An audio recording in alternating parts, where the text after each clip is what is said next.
Hijack. So, I'm in China. I've landed in Beijing. I've boarded an internal flight from Beijing to, I can't remember where now. I've got the boarding pass on the wall of my office. I can't be bothered going upstairs and having a look. But it was about a 2-hour flight, 2.5 hours. I got the flight with some intrepidation, having been warned that the internal flights, the safety standards may be a tad lacking at that time.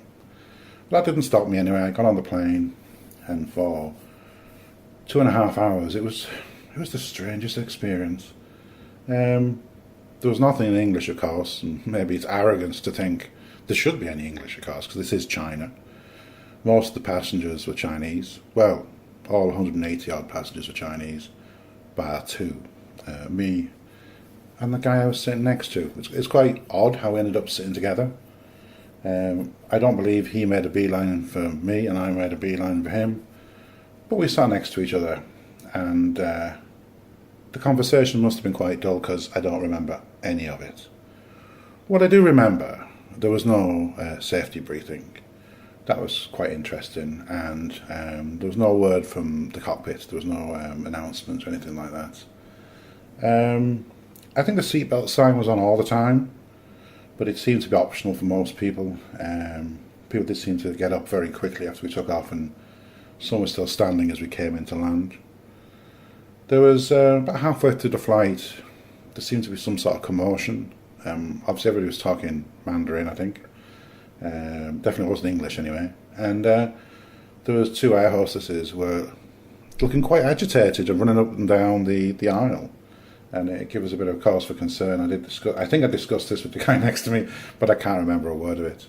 And eventually, one of the passengers stood up and was like really, really happy. Apparently he'd won a prize, and they were looking for him. That's why they were running up and down the cockpit. It did cross my mind a few times, was he looking for a doctor, or was the plane in trouble? The look on the faces of the air hostesses, you wouldn't have thought it was a happy thing, but anyway, they won something. This person had won something and they got the prize, and that was that. I wasn't expecting any service on the flight, even though it was probably 2.5, maybe even 3 hours. It was a long flight. And I wasn't disappointed in that regard, really. About halfway through, 3/4 of the way through, the air hostesses came down the aisle, and they threw little bags at us, which could be quite painful if it caught you in the wrong place. And having a look at the little bag, it was quite a small bag, smaller than a cigarette packet. It was a frosted coconut, and freeze-dried coconut is. I don't know. It was pretty impossible to eat. I didn't even make an attempt to. But yeah, it certainly could have been quite painful if it had caught you in the wrong place. So we landed wherever it was, somewhere in deepest China. And it was very late. It was after midnight when I landed. I had no concept of how far it was going to be to get to the factory, to get to the place where I was staying. I didn't even know the name of the place I was staying. I didn't even know who would be collecting me at the airport. It appeared that I ended up to be the last person to come out into the arrivals hall of the airport. And there was two, obviously Chinese guys there waiting for me. And they would look like they were about to go. But then they realised I was the person they were looking for. So one of them was the driver, one of them was the interpreter. His English was excellent, better than my own. And the driver's skills, maybe not so good. I'm still not too sure which side of the road they drive on. Basically, it was a twin cab pickup truck. My luggage was thrown on the open section at the back, which gave them some concern. Every time the vehicle stopped on its journey, they would be looking very panicky towards the back of the vehicle. I was in the back of the twin cab with the interpreter, and the driver was in the front. And so began our journey. I asked the interpreter how long the journey would be. He said between 3 and 4 hours. So that was, wonderful news. A couple of hours in, I remember there was a lot of people around. Considering it was 2, 3 in the morning, something like that, there was always people around. You were never alone. Never felt alone.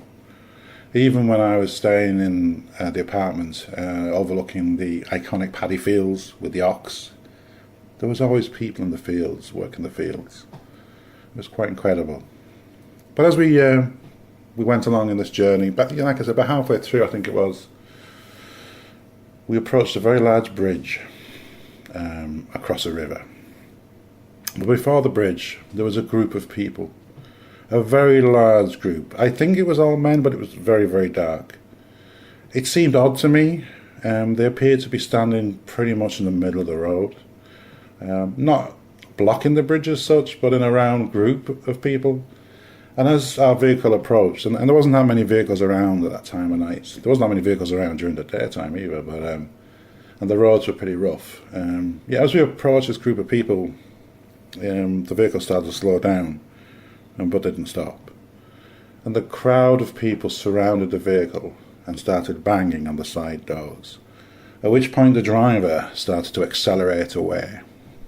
Whatever was happening, it was adrenaline filled. Being in a vehicle like that surrounding people is a pretty powerful thing. And then to accelerate rapidly, feeling you're still in the group of people, it was pretty intense. I don't believe we knocked anybody down. We crossed the bridge and carried on the journey. And just as we crossed the bridge, I turned to the interpreter and I'd sort of calmed myself down a little bit. And I asked him, I said, I wonder, what was all those people? What was going on there? He said they were, and you could see he was struggling a little bit to find the word.